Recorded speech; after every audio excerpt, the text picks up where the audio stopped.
Hey everyone, how's it going? I am iamxeracon, I am back once again. Today I want to talk about anger and how it's pretty stupid as a conduit for powering up. Originally I was just going to talk about how the requirements for being a Super Saiyan is ridiculous, but I decided to expand upon this.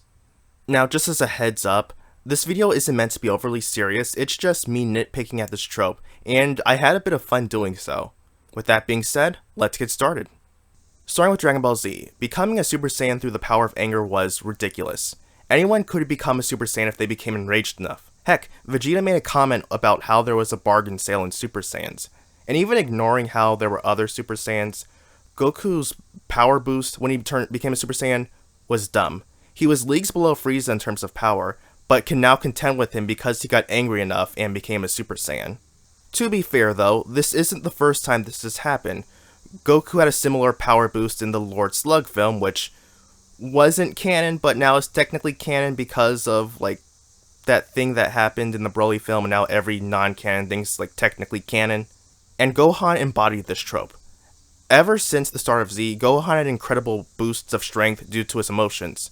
I will give him some credit though, as it is a consistent reason for him getting inexplicably stronger when it's convenient, but as a whole, it's not developed that well and only serves as a plot device. Jumping back to Goku only being strong enough to beat Frieza because he was mad, I want to open the floor to other series. Take your favorite shonen action manga or anime. The main protagonist is severely beaten, but the antagonist does one thing that sets the hero off. Maybe he threatens his dog, maybe he kills a friend, maybe he insults his mother, I don't know. But that one thing causes him to get up and be strong enough for round 2, despite having 20 broken bones, a collapsed lung, a hemorrhaging liver, and a severed spinal cord. Not only that, but he has access to new powers and abilities that he's never heard of. He's never trained for them or studied the techniques, he just got angry enough and was given those new abilities. Again, I leave the name of that manga or anime up to you. I'll go ahead and single out a series I like though. Tokyo Ghoul is my second favorite manga series, and yes, I know it's seinen not shonen, but the trope still applies. Ken Kaneki has gotten the snot beat out of him, but then goes berserk. Sure, there's a reason as to why this happens, but that's explained post-battle. There's nothing alluded to previously that explains why this should happen.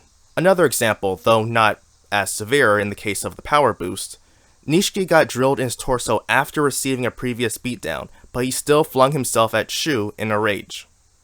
I'm not leaving comics out of this equation though. The Hulk is the biggest case and possibly the worst offender.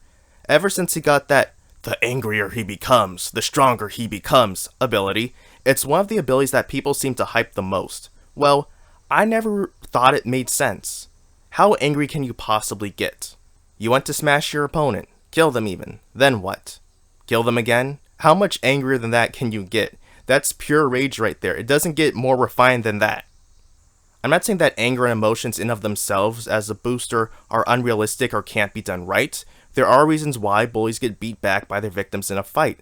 Frustration and adrenaline can do wonders. Similar thing with shock victims who stand up after a car crash. Their bodies aren't registering the pain yet. But there are still limits to what people in those situations can do. They cannot exceed the limits they already have. To not end things as a pessimistic Paul, I have examples of anger done great in both comics and manga. For manga, there's Fists of the North Star.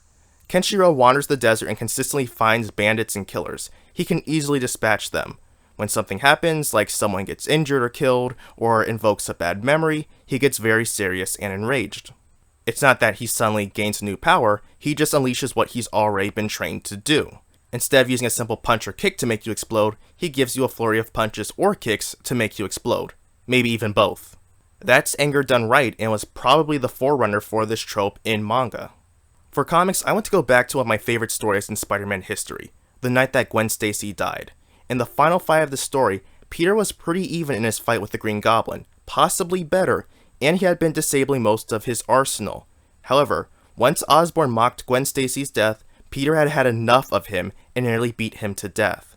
In this instance, he wasn't going to stop at capturing the Green Goblin like he would have. He had an intent to kill. This works because it's something that he's capable of, it's believable, and it made him afraid of who he almost became. To wrap things up, I don't think that anger is a bad method for reinvigorating characters, but it has to be believable. For example, when Cell killed Trunks, he was furious and attacked Cell, and it didn't do any good, because Cell was too powerful, but that was believable. Going back to my Nishiki example from earlier, while he got up after being beaten down each time, his efforts were still futile. No matter what he did, he could not hurt Shu. He wasn't strong enough, and no amount of anger and desperation could change that.